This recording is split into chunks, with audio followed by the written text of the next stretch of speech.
Дэлхийн эрүүл мэндийн байгууллагын суурин төлөөлөгч бид нар халдвар төвчин судлалын үндэсний төвийнхөн шинэ коронавирус ороод ирсэн нөхцөлд хэрхэн яаж ажиллах бэлэн байдалтай танилцах, та бүхнээсээ мэдээлэл авах, тулгымдсан асуудлыг шийдвэрлэхэд ямар асуудлыг анхаарах уу гэдгийг одоо бас судалж мэдэх, тодорхой хэмжээнд шийдвэрлэх ийм зорилготой ирсэн. Тэгээ та бүхнийхээ өгж байгаа мэдээллийг ярьж байгаа асуудлыг сонсоод бол үнэхээр бахархаж байна.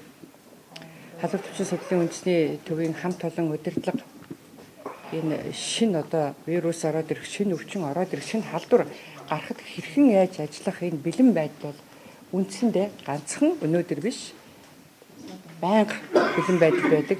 За хэрхэн яаж ажиллах уу гэдэг одоо журам, стандарт дүрмээ хэрэгжүүлж ажиллаж байгааг сонсоход үнэхээр баяртай байна. Монгол Улсын шадар сайд энх төвшингийн баталсан нийгмийн эрүүл мэндийн ноцтой асуудал үүссэн, байгалийн гамшиг, олон нийтийг хамарсан осол гэмтлийн үед Монгол Улсад үйл ажиллагаа явуулж байгаа холбогдох салбарууд хэрхэн яаж ажиллах вэ гэдэг маш нарийн журам батлагдсан. За энэ журмын дагуу манай амсалмаа эмчийн хэлснээр 1-р сарын 6-ны өдрөөс эхлэн бид байнгын бэлэн байдалд мэдээлэл солилцох, ард иргэдээ сэрэмжлүүлэх энэ чиглэлд ажиллаж байгаа. За үнэхээр одоо 3 дахь удаагийнхаа эрсдлийн үндэгийг бид хийх гэж байна, тийм ээ.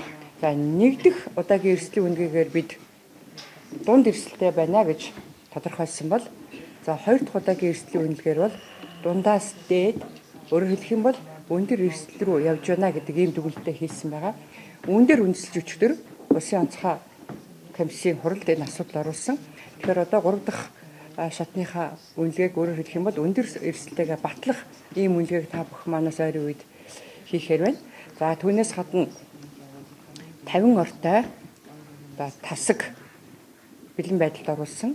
Хэрвээ энэ маань одоо хятад улс дөрөнж байгаа шиг дэгдэлт хэлбэрээр за ийм геометрийн прогрессор өсөх ийм нөхцөл байдал үүсэх юм бол дахин 150 ор дэлгэх ийм боломжийг бол халдвар төвчин судлалын үндэсний төвийнхэн маань бүрдүүлсэн байгаад маш их баярлаж байна. Одоо бидний хамгийн тулгамдж байгаа асуудал бол онцлогын асуудал байгаа. За та бүхний өгч байгаа мэдээлэл, Дэлхийн эрүүл мэндийн байгууллагаас өгч байгаа мэдээлэл өнөөдөр энэ коронавирусын халдвар, энэ вирус маань өөрөө цоо шин вирус, цоо шин өвчин. Тийм учраас дэлхий бэлэн байгаагүй. За дэлхийн өндөр хөгжилтэй орнууд тэр дундаа Япон, Америк, Герман, Хонконг энэ 4 улс хамтарч маш шуурхай онцлогоор урууж бодис үүдрэхээр ажиллаж байгаа. За эхний ээлжинд бол одоо ингээ Япон улс бол онцлогоор үйлдвэрлэсэн сайхан мэдээлэл авсан тийм ээ, Дарма доктороо. Ингээд Дэлхийн эрүүл мэндийн байгууллагын номхон далайн баруун бүсийн захиралтай өчигдөр би уцаар байхдаа хамгийн түрүүнд миний тавьсан хүсэлт бол Монгол улсад энэ онцлогыг нийлүүлж өгөөч гэдэг ганцхан хүсэл тавьсан. За манай доктор Сэргээ надтай хамт байсан бүх мэдээллийг мэдэж байгаа. За түүнээс гадна та бүхэн маань дэлхийн 120 орны сүлжээний нэг байдгийнхаа хувьд олон улсын энэ глобал сүлжээнд орсон байнгын холбоотой байдгийнхаа хувьд биднээс төрүүл санаачлагтай ажил Дарма доктор маань Япон улсын халдвар төвчин судлалын үндэсний төвтэй холбогдож мөн одоо онцлогоор авахаар ярилцсан. Ирэх 7 хоног гэхэд бид нар онцлогоор хүлээгээд авчихсан байхаар ингэж үйл ажиллагаагаа зохион байгуулсанд маш их баярлаж байна. Биднээс бол өнөөдөр шуурхай ажиллах, сэтгэлдээ ажиллах, мэргэжлийн өндөр түвшинд ажиллах ийм одоо шаардлага бол бий болсон. За үүнийгээ бол та бүхэн биелүүлж ажиллаж байгаадад баярлаж байна. Зөвхөн одоо та бүхнийгаа захиалчихсан болж байна, бүтэж байна гэж бид санаа амрахгүй. Доктор Сэргээ энэ асуудлыг маш сайн мэдэж байгаа. Бид нар бүсийнхаа төвшөнд энэ асуудлаа доктор Такеши Касад мэдгдсэн байгаа. Та нар маань бас мэдгдсэн. Ингээд бид нар эх 7 хоногт коронавирусын шинэ халдвар ороод ирэхэд нөгөө байгаа нөхцөлөө биш өөрсдөө шууд шинжилгээ болох ийм сайхан боломжийг одоо бүрдүүлэх нэ баяртай байна. Тэгвэл сая манай сүрэн ханд зөвлөх манай Бурма доктор, Дарма доктор, амсалмаа эмч, тунсаг дарга та бүхний маань бидэнд анхааруулж байгаа их чухал зүйлүүд байна. Үнэхээр бас энийг манай эрүүл мэндийн яамны удирдлагууд маш сайн бодолцох ёстой. Бүгд найрамдах хятад улстай хэлэлдэг газар нутгийнхаа аймаг сумдын тухайд эмнэлгийн бэлэн байдлыг хангах. За хүний нөөцөө бэлтгэх чиглэлээр та нар маань ажиллаж байгаа юм байна. Одоо бид нэр эм тарианы нөөцийг нэмэгдүүлэх улмаар оншилгооны тоног төхөөрөмжүүдийн чадварыг нэмэгдүүлэх энэ үүргийг бол бид хүлээж байна. Тийм учраас засгийн газрын хуралдаанд засгийн газрын нөөц хөрөнгөөс энэ нэн шаардлагатай байгаа тоног төхөөрөмжүүдийг шууд нийлүүлэх, шууд худалдан авах үйл ажиллагааг зохион байгуулагч чиглэл бол одоо эрүүл мэндийн яамд, эрүүл мэндийн сайдын хувьд бол санаачлахтаа шуурхай ажиллах юм шаардлагатай гэдгийг та бүхнийг надад одоо үүрэг өгч байна. Мэдээлэл өгч байна гэж ойлгож байна. За энэ чиглэл бид шуурхай ажиллана. За хамгийн гол нь ноён сэргээд Yorjisot би бас хэлсэн байгаа. Бидэнд бол ер нь зөвхөн өнөөдрийн үүсний нөхцөл байдалтай холбоотойгоор биш. За халдварт өвчин тэр дундаа 1990-ад оноос хойш одоо шинээр дахин сэргэж байгаа сөрийн өвчний оншилгооны чадварыг болон ялангуяа тоног төхөөрөмжийн хүртээмжийг нэмэгдүүлэх зорилгоор бид ажиллаж байгаа. Да энэ чиглэлд бас одоо дэмжлэг хэдийнэ хүссэн байгаа. Сэргээ доктор маань хүлээж аваад ингээ ажиллаж байгаа. Тэгэхээр зэрэг бидэнд бол одоо энэ тоног төхөөрөмжийн хангамжуулалтын бүрдэх боломж үүсэж байгаа. Түүнээс гадна сөрийн өвчний энэ оншилгооны боломжийг нэмэгдүүлэх үүднээс өнгөрсөн жил Монгол Улсын ерөнхий сайд шуурхай шийдвэр гаргаж 750 сая төгрөгийг засгийн газрын нөөцөөс баталж 5 зөөврийн дижитал эрдэнэгийн аппаратыг авахын боломжийг бүрдүүлсэн. Одоо өнөө маргаашгүй нийлүүлэгдэж байгаа. За үүнээс маш шуурхай халдварт өвчин судлалын үндэсний төвдөө эхний ээлжинд та бүхэнд одоо дутагдaltaй байгаа зөөврийн эрдэнэгийн аппаратыг бол шийдэж өгнө гэдгийг хэлхийг хүсэж байна. За хамгийн гол нь үнэхээр бид мэдэж байгаа. Үнийг бид бол нуух хэрэггүй. Өнөөдөр бүх эрүүл мэндийн байгууллагад эмийн төсөв хүрэлцэхгүй байгаа. Ялангуяа оны эцэс болоход бол эм хүрэлцэхгүй улмаас ард иргэдээс ар гэрээс эм тариа авчруулах ийм зүйл одоо ч гэсэн бодтоор оршиж байгаа. Бид үүнийг нуух шаардлага байхгүй. Ялангуяа хэрвээ коронавирусын халдварын нөхцөл байдал үүсгэхэд бид нар томоотос төвчний үед одоо хэрэглэх нөгөө эм тариагаа шууд өнрөө шилжүүлж хэрэглэнэ гэсэн үг. Тийм болохоор зэрэг дутагдал үүсэх нь бол гагцаагүй харагдаж байна. Тийм учраас эм тарианы нөөцийг нэмж бүрдүүлэх тэр дундаа саяны манай Сүрэн ханд зөвлөх доктор хэлсэн маш чухал одоо санал байна. Энэ эрүүл мэндийн байгууллагуудын хувийн хамгаалах хэрэгслийн асуудал чухлаа. Сая бол бүгд найрамдах хятад ард улсад 14 эмч халдвар авсан. Энэ шинэ коронавирусын тохиолдлыг хүнээс хүнд халтахгүй байна гэж эхэлж одоо дэлхийн эрүүл мэндийн байгууллага хятад улс мэдээлсэн боловч 14 эмч халдвар авснаар энэ шинэ коронавирус бол ахуйн хавьд болон агаар дурслаар дамждаг нэг нь тодорхой болсон. Тийм учраас бол манай эрүүл мэндийн байгууллагын ажилтнуудын энэ халдвар хамгааллын асуудал хамгийн чухал асуудал. Тийм учраас бол энэ халдвар хамгааллын хэрэгсэл тэр маск, малгай, хувцас, за тэр бодис, спирт, ариутгал гэдэг энэ асуудлаар үнэхээр засгийн газрын нөөц хөрөнгөөс маш шуурхай бүрдүүлэхийн ажлыг бол хийх ёстой.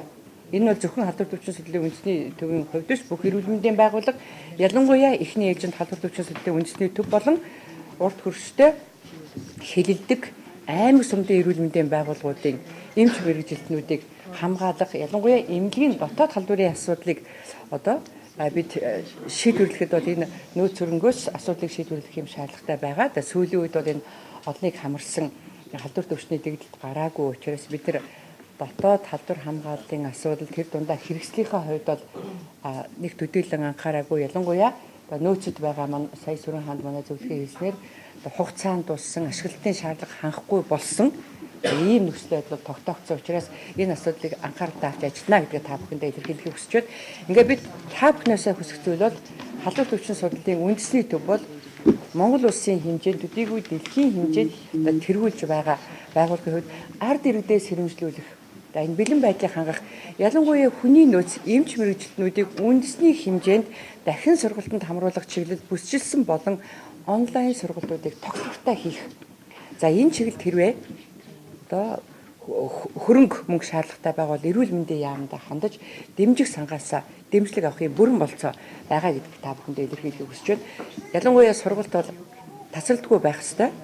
Учир нь энэ коронавирустай холбоотой мэдээлүүд нөхцөл байдал 7 хоногор биш өдрөөр өөрчлөгдөж байна, цагаар өөрчлөгдөж байна. Тийм учраас бид нар 3 хоногийн өмнө өгсөн сургалтандаа зөвлөмжөндөө тайвширч огт болохгүй. шинээр үүсэж байгаа нөхцөл байдалтай уялдууд нь Дэлхийн эрүүл мэндийн байгууллагаас өгж байгаа зөвлөл аргачлалын дагуу сургалтаа мөн шинээр одоо хийх ёстой ийм нөхцөл байдал үүсэж байгаа гэдгийг та бүхэн маань бүрэн ойлгоорой. Би эрүүл мэндийн сайд засгийн газрын гишүүний хувьд энэ хүний нөөцтэй холбоотой тэр дундаа нэмэлт цагаар ажиллаж байгаа энэ илүү цагийн цалин урамшууллын асуудлыг шийдвэрлэх чиглэлд мөн одоо засгийн газрын хуралдаанд орж шийдвэрлэгдэнэ гэдгийг та бүхэндээ хэлж байна. Ингээд би та бүхнийг энэ нөхцөл байдал үүссэндээ холбогдуулан шуурхай ажиллаж бэлэн байдлаа хангаж ялангуяа үндэсний хэмжээнд хүний нөөц бэлдэх сургах за хөдөө орон нутагт хэдийнэ өмнө говьт очиад ажиллажсэн аймагуудад очиад ажилласан бүсийн ажиллагаа хэмжээний төв дээр очиод ажилласан 21 аймаг дүүргийн болон өрхийн эрүүл мэндийн одоо байгууллагуудаа онлайн сургалтуудыг хийчихсэн байгаад баярлаж байна. Гэхдээ бид үүгээр тайвширч болохгүй нөхцөл байдал маш хурдан хувьсан өөрчлөгдөж байгаа гэдгийг та бүхэн маань илүүтэй санаж ойлгож энэ чиглэлд одоо үйл ажиллагаагаа нийцүүлж ажиллах шаардлагатай гэдгийг хэлхийг хүсэж байна. За та бүхний энэ өдрийн амар амгалан айлтгая. Халдвар төвчний судлалын үндэсний төвийг эмнэлгийн засам зөвшөөрөх хэрэгсэн дэвсгэл тунсан хэмжээ байна. За өнөөдөр засгийн газрын гишүүн, улсын их хурлын гишүүн, эрүүл мэндийн сайд Саран Гэрэл болон Дэлхийн эрүүл мэндийн байгууллагын суурин төлөөлөгч Сэргээд Ердэцаа эрүүл мэндийн яамны төрийн нарийн бичгийн дарга, газрын дарга нар, газар хэлтсийн дарга нар ирсэн байна. За дээр нь халдвар төвчний судлалын үндэсний төвөөс манай дэд захирлууд, албадын дарга нар, шин сэргэжгүй халдварын тасгийн эрхлэгч, эрчим тэмчилгээний тасгийн эрхлэгч ингээд одоо албаны хүмүүс л өнөөдөр ирлээ. За та бүхэндээ өнөөдөр манай халдвар төвчний судлалын үндэсний төвийн бэлэн байдалтай одоо танилцах. Цаашид бид нар тулгамдж буй асуудал юу вэ? Дэлхийн нийтээр энэ өвчил ямар байгаа талаар бид нар одоо ингэж бид нартэй нүүр тулан ирж танилцж байгаад бол манай хамт олон болон та бүхэнд бол баярлалаа гэдгээ эхэндээ илэрхийлье. За шинэ коронавирусын халдвар бол дэлхийн нийтэд бол сая 6 орнд тархлаа гэд манай эрүүл мэндийн сайд хэлсэн. Ер нь бол тархалт өндөр. За одоогор бол Монгол оронд бол бүртгэдэг байгаа. Халдвар төвчний судлалын үндэсний төв 1 сарын 6-наас хойш 7 дахь удаага бид нар нисгэнхсний бодол руу галт хэргийг бол бид нар ингэж өнөөдөр тосч эмнэлгийн засам зөвшөөрөл бол тасралтгүй явууллаа. За энд бид нар яагаад ингэж бид нар ийшээ дуудлагаар ингэж явж байгаа нь халуурсан, ханиалгасан тэгээ тэр бүсэг нутагт очиж одоо аялал зарцсан хүмүүсийг бид нар өгүүлэмжээр нь эпидемиологийн тархал судлалын өгүүлэмжээр нь бид нар одоо дуудлага аваад ингээд тасралтгүй, цаг алдалгүй, чиглэлгүй үйлчилсэн. За манай бол бас сэжигтэй хүмүүсийг бол бид нар сэжигтэй гэдэг нь юу хэлээд байна гэвэл бид нар 3-аас дээш зовёртой жишээлх юм бол халуурсан, өндөр халуурсан, ханиалгасан, цээжээр өвдсөн, ядарсан ийм хүмүүсийг бол бид нар нэгдүгürt бол бид нар бас сэжиглэж байгаа.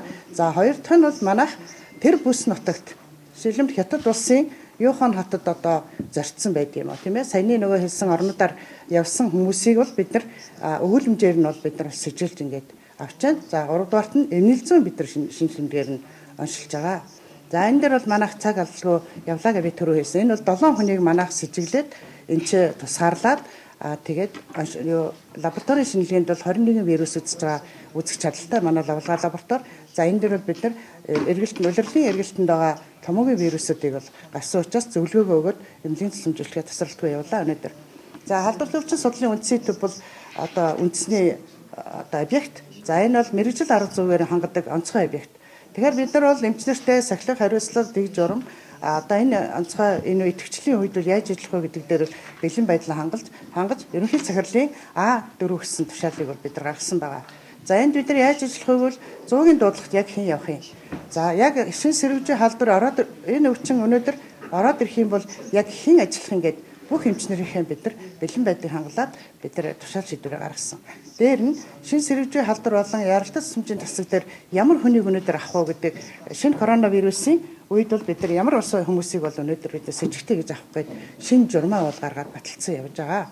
За хүний нөөцийн хувьд бол бид нар халдвартын одоо мэрэгжлийн эмчнэр дээр нь тэргүүлэх зэрэгс дээш одоо манай зэрэгтэй эмчнэрээ хөдөө орон нутагт болон захимаар зөвлөгөө өгөх хэнийг бид нар шийдвэрсэн байгаа. За шинэ сэргэжийн тасаг бол буюу 50 ортой манай одоо бэлэн байдлын 50 ортой тасагта эрчим тэмчилгээний өрөө нээсэн. За энэ дээр бол бид нар амьсгалын аппарат, монитор, зөөврийн дижитал аппаратыг бол тэнд нь бид нар байрлуулсан. За энэ яагаад би ингэж байрлуулж хэлж байна гэвэл хүмүүсийг бид нар ирж байгаа өвчтөн үйлчлүүлэгчээ гадаад харуулахгүй орчныг бид нар дулаахан аятай байдалд үйлчлэхийн тулд яг тэр тасаг дотор рентген шинжилгээ бүх шинжилгээнүүдэд тэр дотор одоо авахар бид нар зохион байгуулсан. За хувийн одоо хамгаалах хэрэгсэл буюу эрүүл мэндийн сайдын 537 38 539 гэсэн энэ тушаал шийдвэрүүдийг нийслэлийн эрүүл мэндийн одоо бүх өрх дүүргүүдийн эмчнэр дамарч газрынхан 103-ын эмчнэрт бол бид нар бол урчин сэргийлтээ хийж боловсон хүчнээ чадваржуулах мэрэгжил арга зүйр хамгаалдаг байгууллага бол халдвар зүйчин судлалын үндэсний төв учраас 350 гаруй эмч мэрэгчлэтнүүдэд бид нар сургалтаа хийсэн. За хувийн хамгаалах хэрэгслийг бид нар яагаад ингэ онцлоод халдварын сэргийлт хяналтын тушаалыг бид яриад байна гэвэл энэ өвчин маань одоо сүүлийн үед бол амьсгалын замаар халдж байгаа учраас ард иргэдээ бид нар төлхөө бид нар иргэдэд бол хуулга сурчлагаагаа бол сэрэмжлүүлээ бол өгж байна. Мэргэжлийн байгууллагын хувьд. За ард иргэдэд би түрүүчийн бид нар бол зөвлөж байгаа юм бол ер нь бол маскжуулж байгаа. Бид 2-оос 3,000 маскыг яаралтай цэцэмжийн тасаг дээрээ өгөөд тэнцэнэ бид ингээд хүмүүсээ бид нар халдвар хамгааллын дэглэм бариулж гаднаас үйлчлүүлж байгаа хүмүүстээ бол ингээд одоо үйлчилж байгаа. За дээр нь амралтаараар үйлчлүүлж байгаа хүмүүс томоогийн бас одоо өвчл нэлийн байгаа эргэлтэнд байгаа учраас бид нар амралтаараар үйлчлүүлж байгаа. Эргэлтээр ирж байгаа хүмүүст бол бас энэ маскжуулах ажлыг бол манай эмнэлэг бол төч оолж одоо ингээд явуулж байна. За лабораторийн хүчин чадал дээр бол бид нар эмнэлэг зүгээ бид түрүү ярьчлаа. Одоо бид нар баталгаажуулах ёстой. Нотлохоос сорилсан баталгаажуулах ёстой өнөөдөр тийм. Баталгаажуулах ёстой. За энэ дээр бол бид нар дэлхийд бол яг онцлогоор ингээ гараад өнөөдөр үйлдвэрт гараад ингэж байгаа юм бол байхгүй гэдэг бол манай одоо дэлхийн эрүүл мэндийн байгууллагаас мэдээлж байгаа. За бидний баримталж байгаа гол юм бол эрүүл мэндийн яамныхаа бодлого чиглэл дэлхийн эрүүл мэндийн байгууллагын зөвлөмжийг дагж бид нар ажиллана. Мэргэжил арга зүйгээр ханддаг эмнэлгээ би түрүү хэлсэн тийм. За энэ бол бид нар лабораторийн хүчин чадлыг сайжруулахын тулд өнөөдөр та бүхэн манай эмнэлэгт манай төв дээр бол ингээд ирсэн байна гэж бид нар бол ойлгож байна. За лабораториор бол бид нар 21 вирусыг бол өнөөдөр манайх тодорхойлох чадaltaй. Манайх бол гадаад хяналттай Австрали улсад хийдэг төв. Манай одоо цаашдаа бид нар шинэ коронавирусын халдвар гараад ирвэл яах вэ?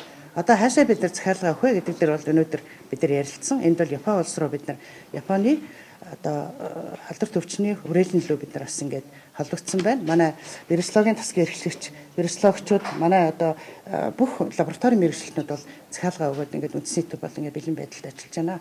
За эмч мэрэгчлэтнүүд бол одоо бэлэн бид бол хизээч одоо ямар ч халдвар гарахад халдвар төвчин судлалын үндэсний хамт олон эрүүл мэндийн яамынхаа удирдлагын одоо бодлого шийдвэрээр бид бол бэлэн ажиллах болно. За цаашд бол лаборатори дээр бол бид шинэ коронавирусын энэ халдвар дээр бол бид нар бас одоо онцлогыг яаж шийдвүлээ бас батлагдсан байх ёстой энэ халдвар маань. Одоо бол яг л эргэлтэнд байгаа вирусын шинжилгээнүүд бол гараад ирсэн хүмүүст гарч байгаа. Тийм учраас бид бол бас цааш нотлохоос суурилсан ийм оншийг бол одоо тавихыг бол хүсэж байгаа. Би энэ уулзалт их сайхан үр дүнтэй амжилттай сайхан болж байна. Тэгээд та бүхэн талархал илэрхийлье. Тэгээд манай сайдын хэлснээр бол бэлэн байдал бол их хамгийн түрүүнд чухал байдаг. Ер нь шин сэргэж байгаа халдвар сүүлийн жилүүдэд их хурцтай гарч байгаа дэлхийд дахны хэмжээнд тийм учраас бүх орн бэлэн байдлаа хангаж ажиллах ёстой. Тэгээд одоо баян ядуу бүх орн бүрэн бэлэн орн гэж ерөөсөй байхгүй.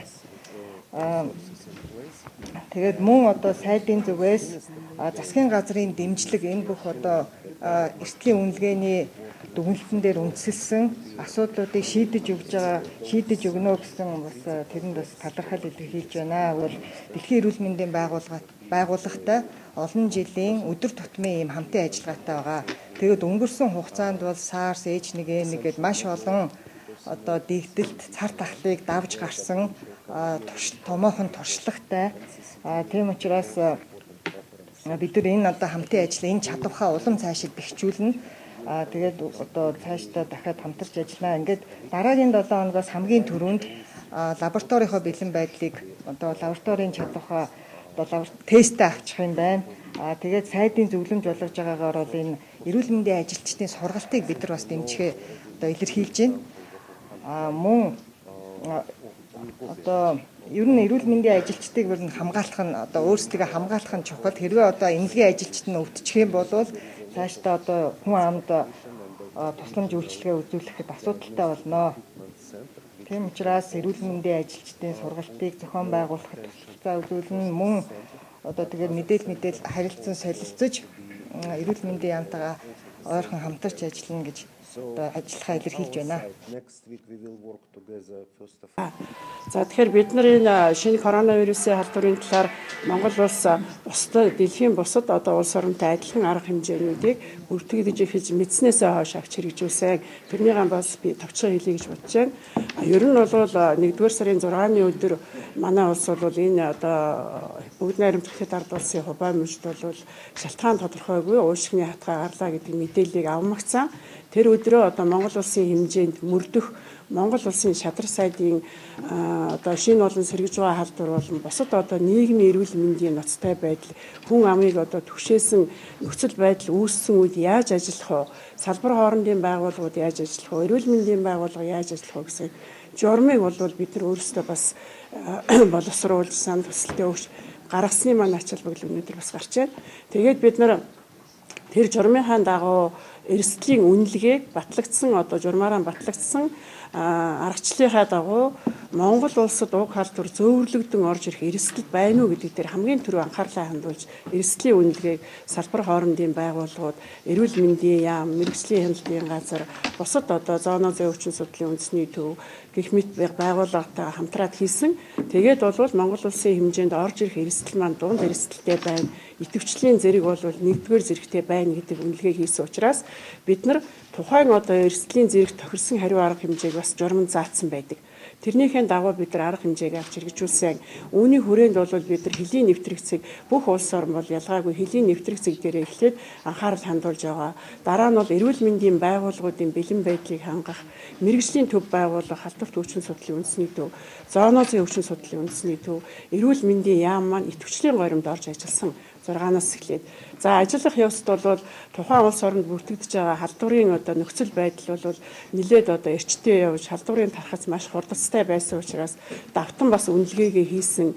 Тэгэхэд бол одоо дундаас дээш эрсдэл байх магадaltaй орж ирсэн учраас бид бол энэ одоо нөхцөл байдалд тохируулсан арга хэмжээгээ маш их шуурхай зохион байгуулж ажиллаж байна. Тэгэхээр бидний гол одоо хэрэгжүүлэх ажил маань ард иргэдийн одоо эрүүл мэндийг хамгаалах, үүргийнхаа үүднээс ард иргэдийн зөв мэдээлэлээр хангах, тэднийгээ сэрэмжлүүлэх тал дээр бас онцгой анхаарч ажиллалаа. Тэгээд бид нар бол энэ хугацаанд эрүүл мэндийн байгууллагуудын бэлэн байдлыг хангах, бусад мэрэгжлийн байгууллагуудаа яаж анхаарах ёстой гэсэн зөвлөмжийг Дэлхийн эрүүл мэндийн байгууллагын одоо төр өдөртөмжүүдийг үндэслэн тухай бүрт нь бол өгч ажиллаж байна. За энэ үйл ажиллагааг бол эрүүл мэндийн яамны чиг бодлого, эрүүл мэндийн яамныхаа одоо үүрэг даалгаврын дагуу бас хэрэгжүүлж ажилласаар ирлээ. За тэгээд бид бол манай тунсаг захирал сая хэллээ. Одоо хөлийн нэвтрэгцэг дээр орж ирж байгаа хүмүүсийг ард иргэд маань бас их анхаарал хандуулж байгаа учраас тэднэртэй хяналт тавиад хичнээн хүнийг аваад яасан бэ гэдгийг бас тодорхой мэдээлэл зүйтэй болов гэж бодож байна. Тэгэхээр бид нар бол энэ хугацаанд нийт одоо 6-7 өвчтнийг тусгаарлаж авсан. Энийг яаж тусгаарлагдгийг гэхээр бас дүрм журмынхаа дагуу одоо ялангуяа буян тухай хөлийн бондон дээр бол нисэх онгоцонд нь явж явахт бол тэдний одоо IPS програмаар онгоцонд нь байхад нь бид нар эмнэлэг зүйн шинж тэмдэг илэрсэн үсэн асуумжийг бөглөж тэгээд тэр хүн маань онгоцноосоо эхлээд биднэрт мэдээлэл нь орж ирж байгаа бас даваа талтай. За тэгээд орж ирээд бол халууныг хэмжиж байна. Яагаад халууныг хэмжиж байгаа юм гэхээр энэ өвчл бүртгэгдсэн улс орнуудаас ирж байгаа мэдээлэлээс харахад эмнэлэг зүйн шинж тэмдэг илэрч байгаа байдлын 98-аас дээш хувь нь бол халуунтай байна. Ханиалагч байна. Чээж давчдаж байна. Энэ одоо шинж тэмдгийг онцолж илүүтэй бид нар одоо хүмүүсээ одоо тусгай арга анхаарах асуудлыг тавиад тэгээд Монгол улс бол үндсэндээ бол нисэх онгоцны буудаасаа наашаага манай халдварт өвчин судлалын үндэсний төв бол эрсдлийн үнэлгээний одоо тэр зэрэглэлийн дагуу 50 ортой бокс бүхий өрөөгөн бол бэлдсэн байдаг учраас тэр өрөөндөө авшир тусгаарлаад түрүү одоо хүмүүсийн ярьснаар вируслогын шинжилгээг хийж одоо 6 хүнд зургууланд нь одоо томоогийн үүсгэгч вирус, амьсгалын замын зочмог хүнд халдварыг үүсгэж вирусүүдийг илрүүлж тэр хүмүүс маань тухайн вирусүүдээр авсан ханиад томооноосаа болоод хүндэрсэн хатгаатай явсан гэдгийг тогтоож өгөөд тэр хүмүүсээ бас эмчлээд, эдгэрүүлээд бид нар гаргаж байгаа. За тэгэхээр энэ арга хэмжээг бол авч ажиллахын зэрэгцээгээр бид нар одоо лабораторийн бэлэн байдлын талаар бас онцгой анхаарч байгаа. Энийг бас манай мэргэжилтнүүд дараа нь бас ярина. За тэгэхээр бид нар бас энэ үед ард иргэдээ сэрэмжлүүлэхийн тулд бид нар 24 цагийн утас ажиллуулад ард иргэдийн санал бодлыг сонсож байна. Энэ бол одоо энэ халдварын энэ зэрэглэлийн үед бол хамгийн гол юм бол ард иргэдээ сонсох, тэдний хэрэгцээг тодорхойлох, та нөхд маань юу хүсэж байна вэ гэдгийг тодорхойлохын тулд бол 24 цагийн утас ажиллуулахад манай ард иргэд бол ихэвчлэн одоо коронавирусын халдвар яаж илэрдэг вэ, ямар шинж тэмдэгтэй илэрдэг вэ, за бид нар яах ёстой гэсэн мэдээллүүдийг бид нар бас өгч ажиллаж байгаа гэдгийг та бүхэнд манаас ойлгоно. Тэгээ бид нар бол ерөөсөө ард иргэдийн зориулсан сургалт сурчлагаа, за тэгээд тэднэртэй аль болох мэдээлэл хүргэхийн төлөө бол идэвхтэй ажиллаж байна. Тэгээ одоо өнөөдөр түрүү манай сайд хэллээ, халдварын тохиолдлын тоо, нас оролтын тоо нэмэгдэж байгаа учраас бид нар өнөөдөр бас явцын үнэлгээгээ хийн. Ингээд орж ирэх эрсдэл нэмэгдээд байхаар эрсдлийн түвшин маань бас өөрчлөгдөнө. Тэгэхээр өшөө өндөр одоо шаардлага тавих хэрэгтэй болдог. Бид нар онцлогооны чадвараа сайжруулах хэрэгтэй болж байна. Бид нар одоо бас манай энэ халдварт өвчин судлалын үндэсний төв өөрөө халдвартай байдаг хүмүүстэй ажилладаг учраас хувийн хамгаалах утас сэргийлэл гэдэг бол биднэрт маш их хэрэглэгдэж байдаг юм аа. Тэгэд энгийн одоо явцад бол бид нар ерөөсөө сар бүр тендерээр авсан нөөцөөрөө ажилладаг. Одоо бид нар энэ халдвар ороод ирэхэд бол хэрэглээ бол маш их болно. Тийм учраас бид нар байхгүйш байгаа юм бол бид нар одоо бас өшөө нөхцөл нөөц болцоог нэмэгдүүлэхийн тулд бол бид нар одоо хувийн хамгаалах утас сэргийллийг бол бас одоо нэмэгдүүлэх энэ төр шаардлагатай байгаа. За энэ асуудлаа бол бас эрүүл мэндийн яам, дэлхийн эрүүл мэндийн байгууллагад тавьж байна. За манай онцлогооны хувьд бол бид энэ хүмүүсийг хамгийн нэгдүгээрт бол онцлогтой вирус логийн шинжилгээгээр онцлно. За хоёрдугаарт бол тухайн хүн маань хатгаатай байна уу гэдэг асуудлыг онцлох бол хамгийн чухал байдаг. Тэгэхээр бид нар бол бас халдварт өвчин судлалын үндэсний төв өөрөө одоо 4-500 өвчтөний эмчилтийг одоогийн нөхцөлөөр 2-300-аад өвчтөнтэй байна. Тэгэхээр бид нарт бол зөөврийн эрентгийн дижитал аппарат бол маш чухал байдаг. Тэгэхээр энэ аппаратны хэрэгцээ бол нэмэгдэж байгаа гэдгийг бол бас бид одоо энэ эрүүл мэндийнхаа удирдлагуудыг байхад бол хэлхэн зүг болов гэж одоо энэ саналыг бол би бас тавьж байна. За тэгээд бол манай вирусологийн лабораторийн эмч маань чухал одоо гол мэрэгжлийн эмч, вирусологийн одоо нийгмийн дарга ийм хүн байгаа. Тэгээд энэ хүн маань одоо бас тодорхой ярина. Томоогийн лаборатори, манай энэ лаборатори бол маш их туршлагатай, дадлагтай 2004 оноос эхлээд Америкийн CDC-тэй хамтарч бол төсөл хэрэгжүүлж ирсэн дэлхийн глобал сүлжээнд холбогдсон Pollunet програмаар 14 хоног тутам мэдээлэл солилцож байдаг, шинжилсэн сорьцоо лавлгаа лабораторид өгч баталгаажуулж байдаг. Яагаад би энийг хэлж байгаа юм гэхээр бидний төрөүний одоо шинжилсэн шинжилгээний хариу бол ийм баталгаатай лабораториор батлагдаж найдвартай одоо шинжлэгдэж байдаг шүү гэдгийг хэлхийн тулд би бас энийг хэлж байна. За түүнээс гадна манай лаборатори бол өнөөдөр дэлхийн бусад бүх улс орнуудын лабораторитой ижилхэн одоо томоогийн та бүхэнд мэдж байгаа А, Б, С гэсэн хүрээгээр томоо өвчин бол үүснэ. Томоо төсөл өвчин. За одоогор бол дэлхийн нийтэд бол А, Б вирусын халдвар бол дэлхийн нийтээр дэлхийн бөмбөрцгийн одоо бүх хэсгүүдэд дэгдэлт хэлбэрээр явагдаж байна. Энийг би яагаад хэлж байгаа юм гэхээр манай лаборатори, манай томоогийн тандалтын тогтолцоо бол 14 хоног тутам дэлхийн одоо глобал сүлжээтэй холбогдсон учраас мэдээлэл солилцож байдгийг. За түүнээс гадна амьсгалын замын цочмог халдварыг үүсгэж вирусууд 20 төрлийн вирусуудыг үздэг.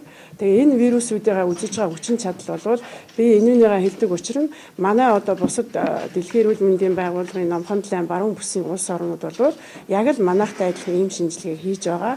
Энэ бол яагаад энийг хэлж байгаа юм гэхээр биднэрт ирж байгаа мэдээлэлээр хамгийн сүүлд одоо Филиппинд өвчл ингээд бүртгэх сэжигтэй тохиолдол бүртгэлээ гэхэд манайхтай адилхан энэ вирусуудыг үзээд тэгээд энэ вирусууд илэрхгүй сэжигтэй байх юм бол одоо Австралийн лавлгаа лабораторид явуулж одоо баталгаажуулахаар өгсөн байна.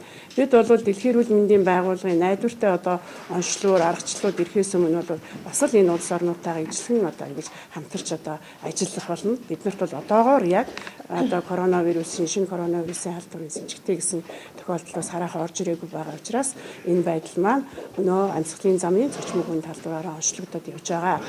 Тэгэхээр манай лаборатори бол одоо бас бид нар Японы засгийн газар, Японы одоо мэрэгчлэнүүдтэйгээ хамтарч ажилладаг. Манай Монгол улсад энэ лабораторийг байгуулахад Японы засгийн газар маш их туслалцаа үзүүлсэн. Тухайлбал одоо манай халдварт өвчин судлалын үндэсний төвд байгаа вирусологийн лаборатори, лавлгаа лаборатори улсын хэмжээнд. Түүнээс гадна бид нар 4 аймагтаа 4 салбар лаборатори ажиллуулж байна. Ховд аймаг, Дорнод аймаг, Орхон, Дархан уул аймагуудад мөн ижлэгийн салбар лаборатори ажиллаулдаг. Үүний бас үр дүн одоо гарчин үнийг бол гарч байна. Ховд аймагт бас саняацсан хүүхэд очиход шинжилээд өгч байна. Дорнод аймаг шинжилээд өгч байна гэдэг. Түүнээс гадна хүүхдийн эрүүл мэндийн үндэсний төв дээр бас манай салбар лаборатори ажилладаг. Тэгэхээр манай томоогийн лаборатори бол ард иргэд одоо энэ лабораториудынхаа хүчин чадал бас ихтгэлтэй байх хэрэгтэй. Жил бүрхэн одоо томоогийн лабораторийн баталгаажилтанд орж байна. Тэгээд ингээд бол ажилладаг. За тэгсэн боловч одоо бид нар дэлхийн эрүүл мэндийн байгууллагын энэ одоо онцлогоор ирэхэд бол ажиллах нөөц боломж, багаж тоног төхөөрөмж, хүн хүчний чадвар чансаа бол бэлэн байгаа гэдгийг бас ард иргэдэд хэлье гэж бодож байна. За би бас хамгийн сүүлд нэг юм хэлээд бид нар бол ерөөсөө Монгол улс байтугай одоо дэлхийн бүх улс орн бол халдвар ороод ирэх эрсдэл өндөр байна. Ийм учраас эрүүл мэндийн байгууллага бэлэн бай, ажилчид нь мэрэгчлэнүүд нь мэдлэгтэй бай гэдгийг зөвлөж байгаа учраас бид нар одоо ойрын үед бүх нийслэлийн хэмжээний эрүүл мэндийн, өрхийн эрүүл мэндийн төв нэгдсэн дүүргийн нэгдсэн эмнэлгүүдийн эмч нараа чадварчуулах одоо 200 гаруй хүний сургалтыг хийгээд байна. Хөлийн нэвтрэх цагийн мэрэгчлэнүүдтэй бас 100 гаруй хүний сургалтыг хийгээд байна. За өчигдөр бид нар бүх 21 аймгийн эрүүл мэндийн газар нэгдсэн эмнэлгийн эмч нар мэрэгжлийн хяналтын байцаагчныг оролцуулсан онлайн сургалтыг мэрэгжлийн хяналтын ерөнхий газартайгаа хамтраад хийлээ. Бид бол бэлэн байх ёстой гэдэг үүргээ одоо мэдэж бэлэн байх хариу арга хэмжээг бол авчиргжүүлж ажиллаж байна. Тэгэхээр бид нар одоо томоогийн улирал жил болгон томог улирлыг өгтүүлэн болон томоогийн дэгдэлтийн үед бас мэрэгжлийн баг, халдвар судлаач эмч, за эмнэлэг зүйч эмч, вирусологч эмчдэр хамтарсан баг гаргаад аймаг орон нутагт бас дэмжлэг танилтууд хийдэг юм байна. Өнөөдөр томоогийн танилтыг эрчимжүүлэх шаардлагатай байна. Ямар эмчилгээний тактик баримтч чинь, ямар одоо хамгаалах арга хэмжээ, хамгаалах улсас хэрэгсэл гээл халдвар гүйтгэлийн асуудлаар мэрэгжлийн баг очиж тухай бүрнүүд бас дэмжлэг танилт явуулдаг. За энэ одоо томоогийн улирал ихснээс хойш манай мэрэгжлийн багууд бол нэг 6-7 аймагт очиж орон нутагт ажиллалаа. За тэгээд өнгөрсөн энэ 7 хоногт бол миний бие бол Дундгов аймаг, за Өмнөгов аймагт ажиллаад өчигдөр одоо ирсэн байгаа. Тэгэхээр аймаг орон нутагт одоо бэлэн байдал ямар хөө байна вэ гэдэгт бид нар бас очиж үнэлгээд өгнөлт өглөө. Өрхийн эрүүл мэндийн төвүүдээр явлаа. 3 өрхийн эрүүл мэндийн төвтэй 2 аймаг маань. За нэгдсэн эмнэлэг Өмнөгов аймаг бол бүсийн онцлогоо эмчилгээний төвтэй. тэрийн бүгдээр орж одоо бэлэн байдалтай танилцж үнэхээр одоо эмийн нөөц ямар байна? Хүний нөөц нь хэв зэрэг байна. За гэх мэтлэн одоо бүх зүйлтэй одоо танилцаад ирлээ. За Өмнөгов аймгийн хувьд бол одоо та бүхэн мэдж байгаа бүсийн хөлийн одоо 2 том бомбтой. Хөдөлгөөнд хүн бол одоо 30 мянган хүн хөдөлгөөнд хүн амтай. За 40 мянган одоо байнгын оршин суугчтай. За мөн одоо тэр хөдөлгөөнд 30 мянган хүн амынх нь 12 мянга орчим нь одоо нүүрсний одоо тэрт одоо жолооч нартай. Тэгэхээр энэ бол нэлээд хөдөлгөөнтэй юм одоо 2 том бомб ажилладаг юм байна. Тэгэхээр бомбуудын бэлэн байдал дээр нэлээд анхаарах талаар ялангуяа эрүүл мэндийн байгууллагын хувьд бол ерөнхийдөө бүгдөө төлөвлөгөөтэй, бүгдөө хүний нөөцийн асуудал гаргасан. За Өмнөгов аймгийн хувьд бол ялангуяа давуу талтай байдаг юм байна.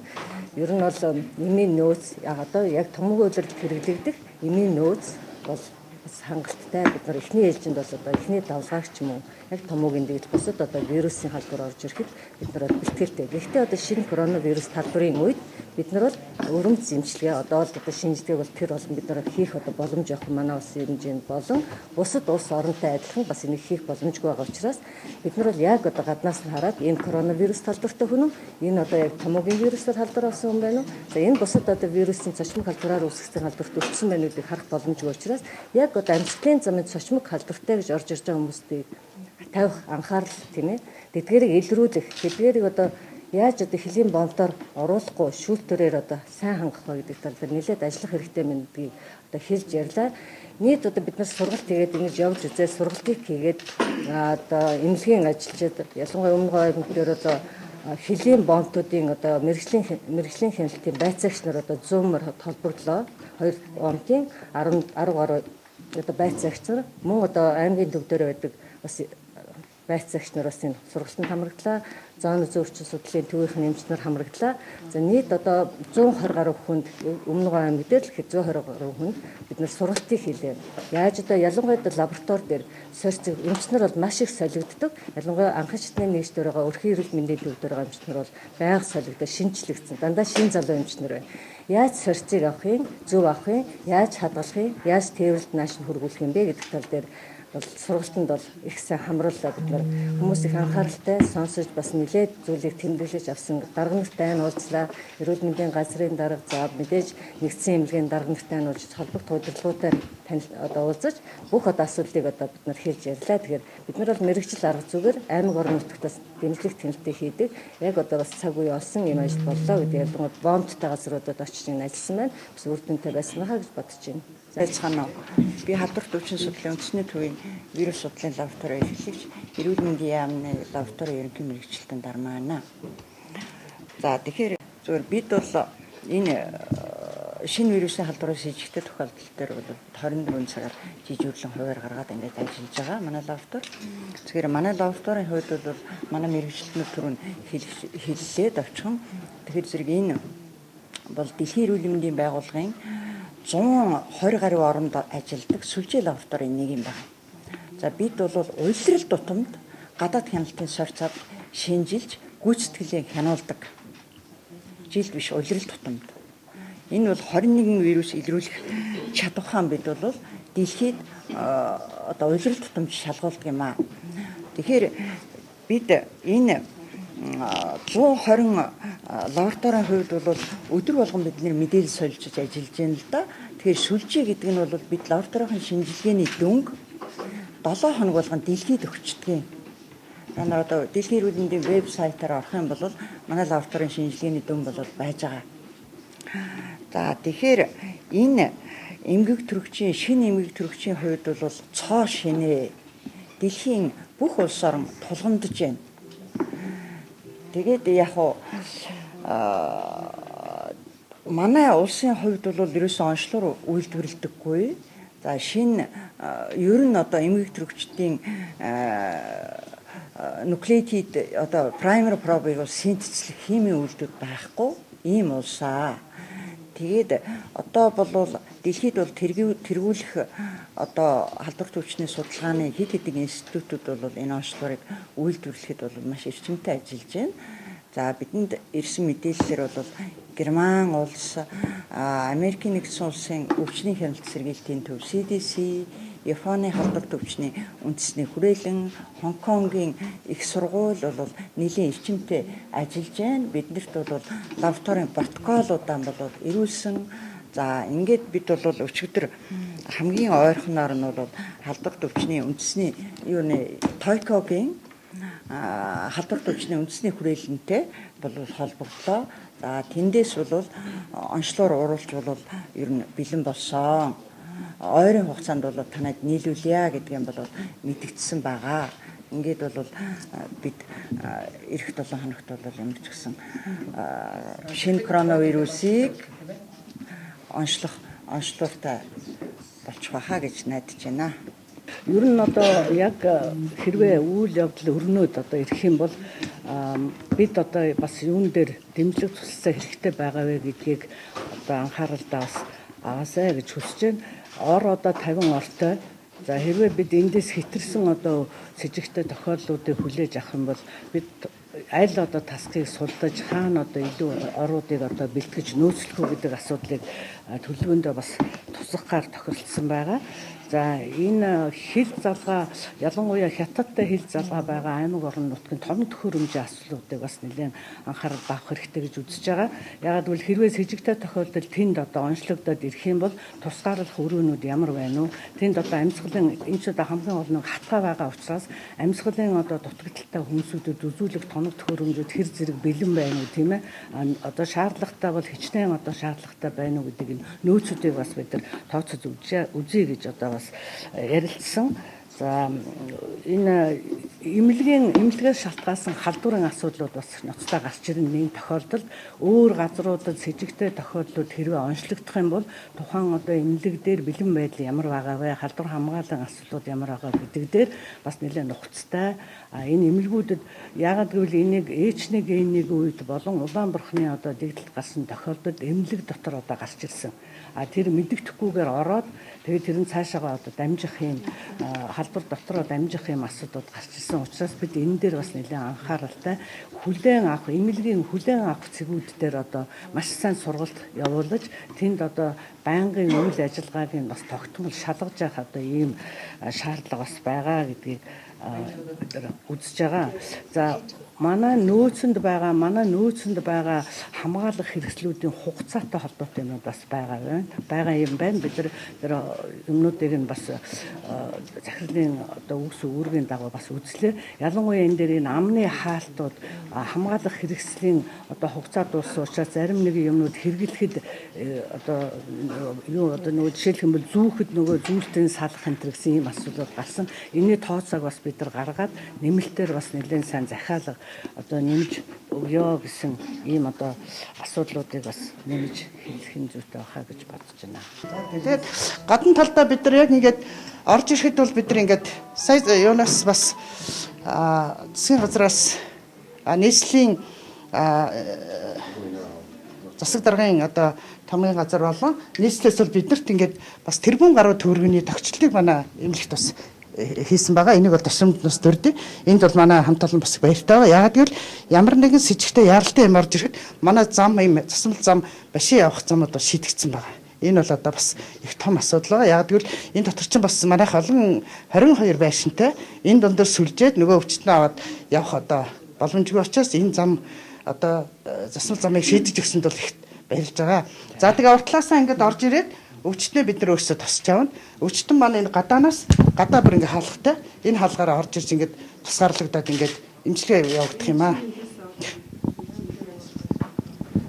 Тэгээ энэ чимлэгийн ажилчид бол өвчтөн маань эндээсээ бид нар ингээд орж ирнэ. Нөгөө талаасаа нөгөө хаалгаасаа дотор бүсээсээ бол эмчнэр маань өөрсдөө хувийн хамгаалах эмчилгээ хувцас өмсөд эмчилгээ үйлчлэгээ тасралтгүй явагдах юм аа. Трайнер онцлог програм байхад энэ бол энэ өвчнийг илрүүлэх үнэн чадвар байгаа.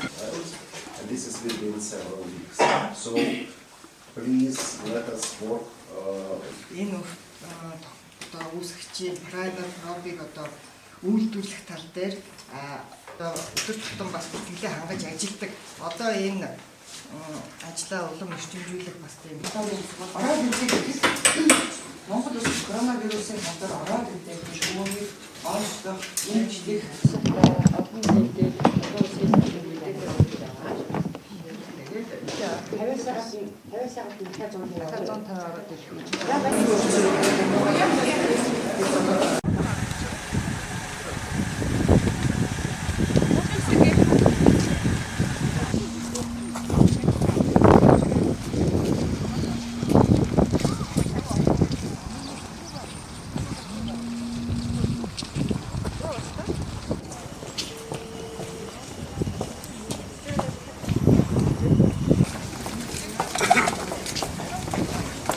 яасан.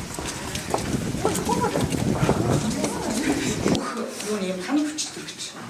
Бүх орны ортой тасан маань. Тэгэхээр коронавирусын халтар бас дэвтлээ магадгүй нэс коронавирус гарсан бол дэлхийн мэдээ шууд авах үед яг энэ үүдний нөгөө шууд канапар болж байгаа юм байна. Харин бид цаашдаа бас олон хүмүүст энийг явсан ганц нэг эхөгийн салон энэ хэсэгт бэлэн 50 хэсэгт байрлалцаад яагаад гэвэл эренхийн харуулсан тул ард ирэх маань нэг нэгээр байрлал энэ нөгөө бүх өрөө дотроо дүүштэй. Тэгээд энэ чинь маань өөрсдөө нөөцөөс тийм манай